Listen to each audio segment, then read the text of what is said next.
All right, and we are back here on the GSMC Football Podcast. And for the third part of the show, we're going to talk about the cuts around the league so far. Um, there was a lot of teams that made some cuts. I know, again, I touched upon the Bills, releasing Jordan Poyer and Tre'Davious White, Deontay Hardy, Mitch Morse, to clear up a lot of cap space. And then also the Dolphins as well. They cut Xavier Howard, who was a top corner at one point, Emmanuel Agba, Jerome Baker most recently as well. The Eagles, they cut longtime corner Avonte Maddox. The Broncos, they released Russell Wilson and Justin Simmons, who was there for a long time, one of their safeties. And so they drafted him the year after they won the Super Bowl, the Broncos. And since then, they have made no playoff appearances. None.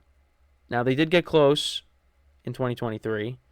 They did finish with the winning record the year after the Super Bowl. They went 9-7, and that was with Trevor Siemian and Paxton Lynch as the quarterbacks.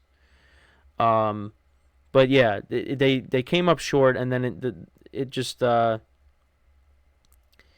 the Broncos really just started to decline because then guys from the Super Bowl year left, and then guys like DeMarcus Ware retired, and Emmanuel Sanders eventually left. So it just just to name a few, Demaryius Thomas started to decline.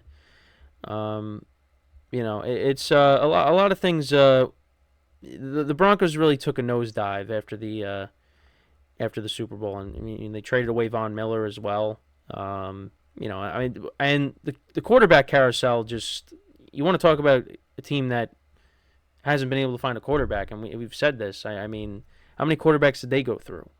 So many. And you thought with Russ that was going to be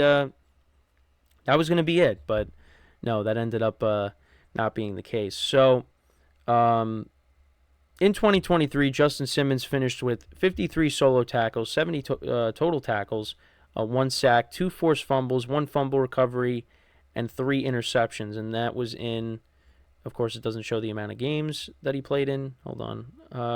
Here we go. He played in 15 games. But yeah, I mean, he's been a guy that's been, for the most part, relatively healthy throughout his career. 13 games his first 2 seasons.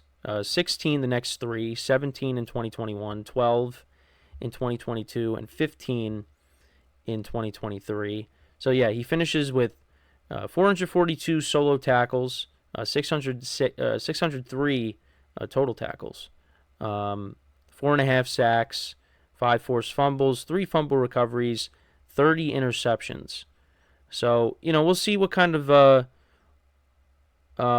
interest he gets from teams. I definitely think, he's going to find some interest. He's 30 years old, so we'll see. What team decides to pick him up.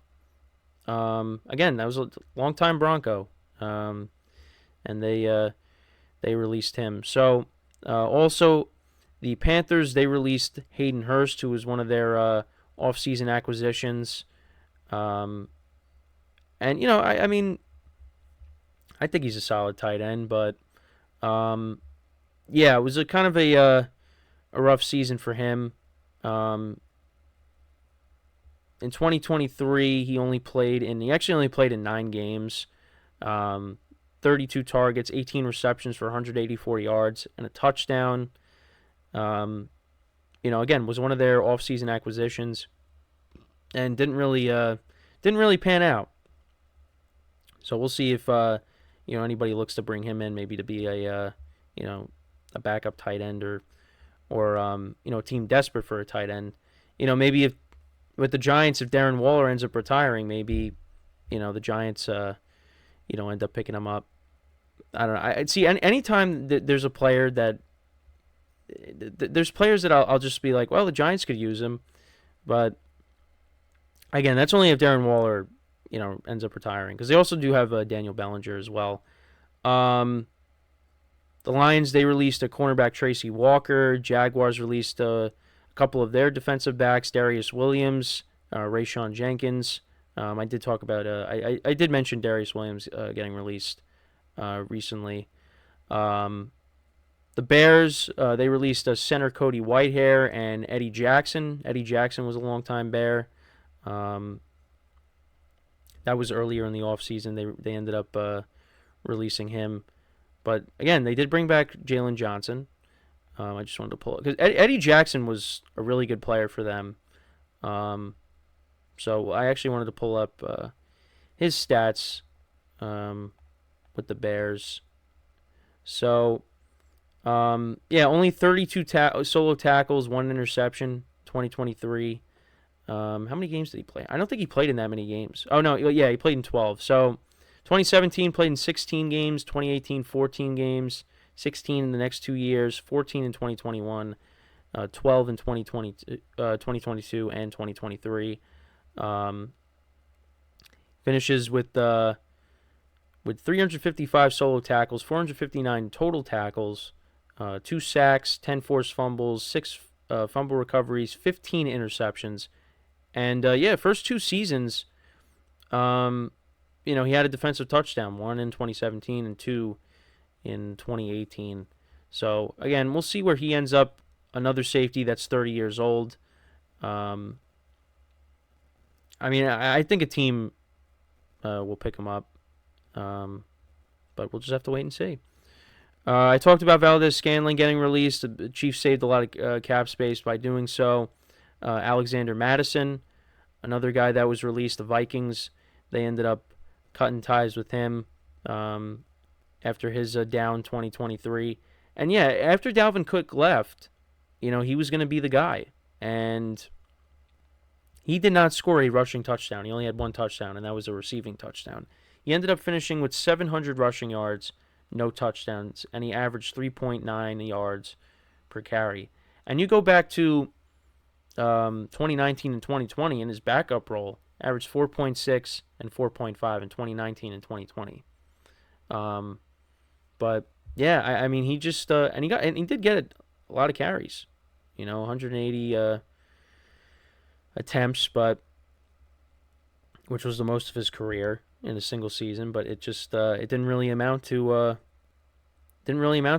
anything. He just could not get into the end zone. He had a fumbling issue.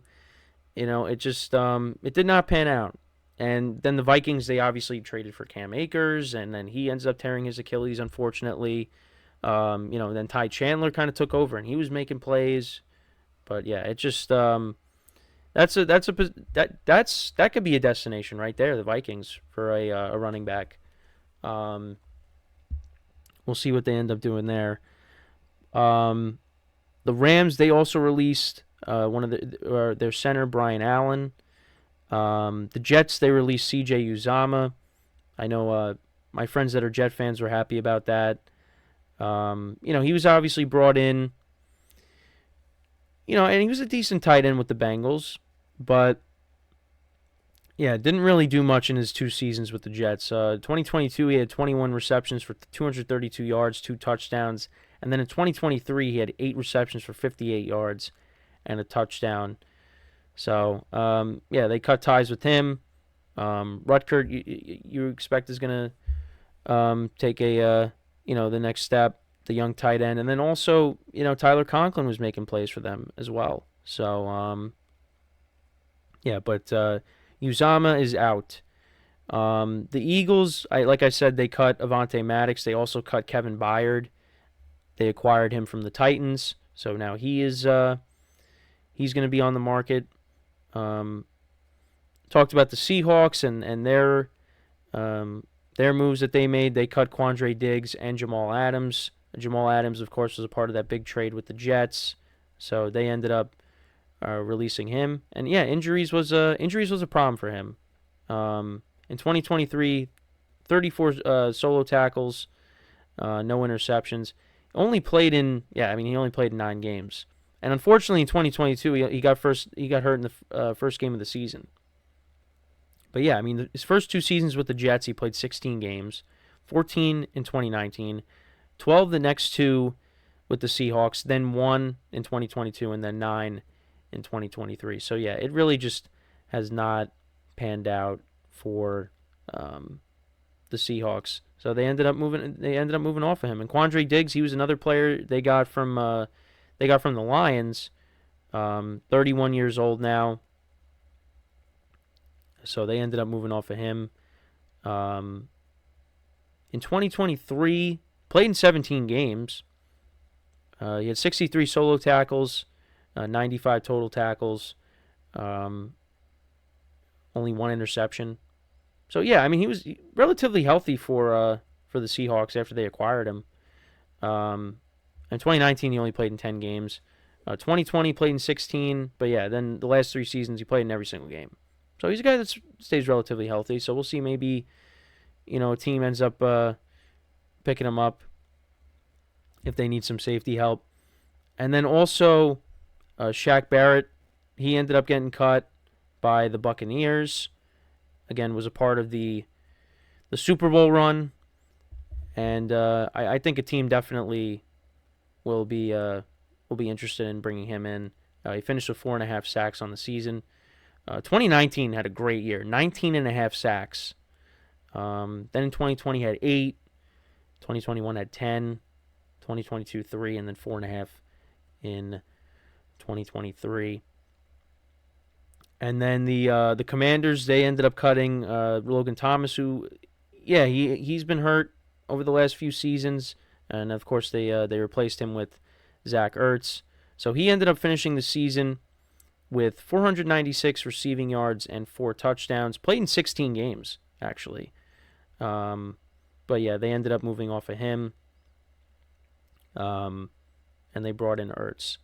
But that's that's pretty much it with all the major cuts. Again, talked about the Bills and the Dolphins already.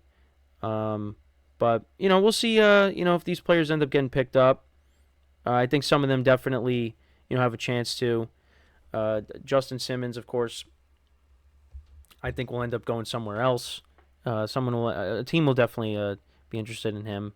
But we'll have to wait and see. So, like I said, free agency is upon us, and just have to keep an eye on, a lot of these situations for these players where they could potentially go. But when we come back from our final break of the show, we're going to discuss some of the with free agency being upon us. We'll talk about some of the impactful NFL free agent signings of 2023 from last year. With free agency being upon us. Listen, there's a lot of big names out there, and some of them, of course, got franchise tagged. But we could see some trades, and again, Justin Fields, like I said, that's a name to keep an eye on as well, because it seems like the Bears are probably going to end up trading him. It's a matter of when, not if, at this point. So, yeah, there's going to be plenty of stuff going on in the coming weeks as we move along here in the off season. But yeah, that's why I just wanted to touch upon the impactful signings from 2023 with free agency officially coming up next week. So that is what we will discuss when we come back from our final break of the show. So that being said, stick around and we'll be right back here on the GSMC Football Podcast.